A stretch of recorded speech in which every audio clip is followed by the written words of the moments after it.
Hello friends, welcome back to my channel. సొరకాయ అంటే చాలామంది తినడానికి ఇష్టపడరు, కానీ ఇది ఆరోగ్యానికి చాలా మేలు చేస్తుంది. ఇలాంటి వారి కోసమే సొరకాయతో ఒక టైం పాస్ స్నాక్ రెసిపీని చేసుకోబోతున్నాం. అదేనండి సొరకాయ బజ్జీలు.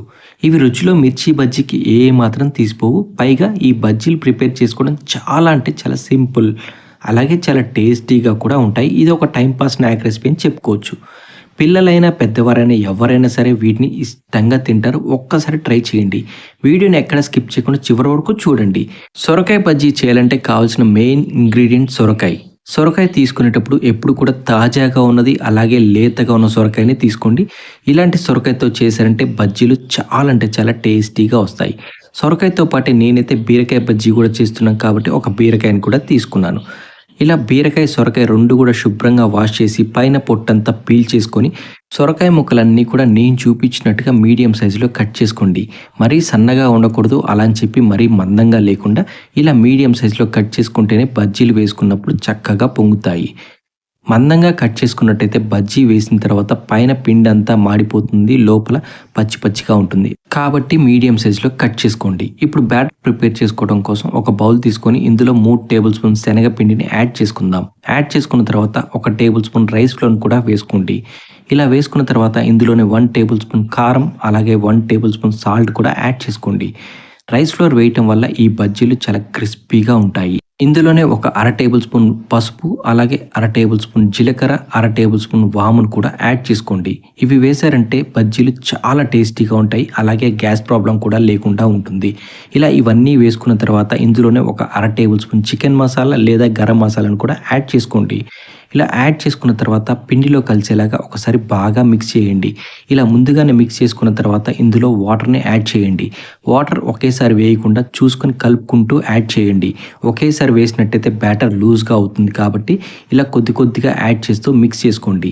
బ్యాటర్ అనేది మనకి ఈ కన్సిస్టెన్సీలో ఉంటే సరిపోతుంది. మరీ లూజ్గా లేకుండా, మరీ టైట్గా లేకుండా ఇలా ఉంటే సరిపోతుంది. కాబట్టి ఇలా ప్రిపేర్ చేసి ఒక పక్కన పెట్టుకోండి. ఇప్పుడు స్టవ్ ఆన్ చేసుకొని స్టవ్ పైన ఒక కడాయి పెట్టి అందులో ఆయిల్ యాడ్ చేసుకోండి. ఆయిల్ ఎప్పుడైనా సరే కడాయి నిండుగా ఉండాల్సిన అవసరం లేదండి. బజ్జీ మునిగే వరకు ఉంటే సరిపోతుంది. ఇలా ఆయిల్ బాగా హీట్ అయిన తర్వాత మాత్రమే బజ్జీని డ్రాప్ చేయండి. ముందుగా కట్ చేసి పక్కన పెట్టుకున్న ఈ సొరకాయ ముక్కలన్నీ కూడా ఈ బ్యాటర్లో వేసుకొని ఒక్కొక్క సొరకాయ ముక్కని ఆయిల్లో డ్రాప్ చేయండి. ఇలా డ్రాప్ చేసేటప్పుడు కొద్దిగా జాగ్రత్తగా వేయండి, ఎందుకంటే ఆయిల్ బాగా హీట్గా ఉంటుంది కాబట్టి మీద పడే ఛాన్స్ ఉంటుంది. ఎప్పుడైనా సరే ఇలా సొరకాయ ముక్కలు వేసిన తర్వాత వెంటనే గరిటె పెట్టి కదిలించకండి. 1 మినిట్ పాటు బాగా వేగిన తర్వాత మాత్రమే సెకండ్ సైడ్ టర్న్ చేసుకోండి.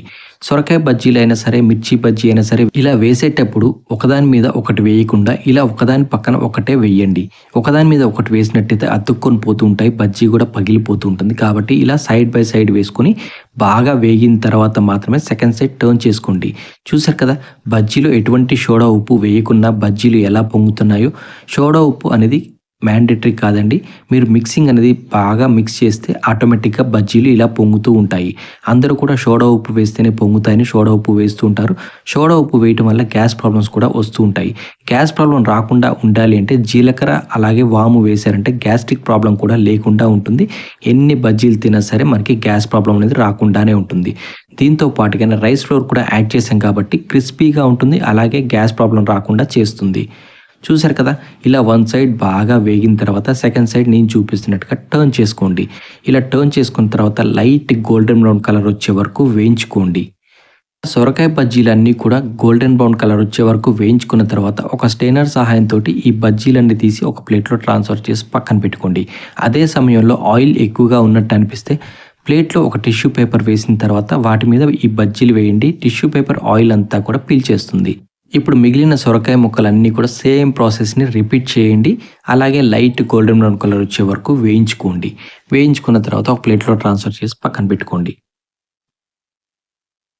చూసారు కదండి, ఇదే బ్యాటర్లో కట్ చేసి పక్కన పెట్టుకున్న బీరకాయలు కూడా ఇందులో వేసి ఒక్కొక్కటిగా డ్రాప్ చేయండి. ప్రాసెస్ రెండింటికి ఒకటేనండి.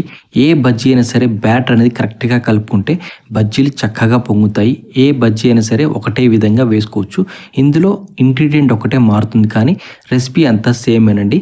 బజ్జీలు వేసుకునేటప్పుడు సొరకాయ బజ్జీ అయినా, మిర్చి బజ్జీ అయినా, బీరకాయ బజ్జీ అయినా, ఏ బజ్జీ అయినా సరే బ్యాటర్ ఒకటే ఉంటుంది, కానీ వేసే ఐటెం మారుతుంది. కాబట్టి ఇలా బజ్జీ వేసుకునేటప్పుడు మీరు మిర్చిని యాడ్ చేసుకోవచ్చు, బీరకాయని యాడ్ చేసుకోవచ్చు, సొరకాయని యాడ్ చేసుకోవచ్చు. ఏది ఎలా యాడ్ చేసినా సరే బ్యాటర్ మాత్రం ఒకటే ఉంటుంది. నేను ఒకటే బ్యాటర్‌లో 2 బజ్జీలు చేశాను. చూసారు కదా! మీరు కూడా ఒకసారి మీ ఇంట్లో ట్రై చేసి ఎలా వచ్చిందో కామెంట్ బాక్స్‌లో కామెంట్ చేసి చెప్పండి. ఇప్పటివరకు మా వీడియో చూసి లైక్ చేయకపోతే లైక్ చేయండి, షేర్ చేయండి, సబ్స్క్రైబ్ చేయండి. మా ఛానల్ పేజ్‌లో మరిన్ని టైమ్ పాస్ స్నాక్ రెసిపీస్ ఉన్నాయి. ఒక్కసారి ఛానల్ పేజ్‌ని కూడా విజిట్ చేయండి. Thank you for watching.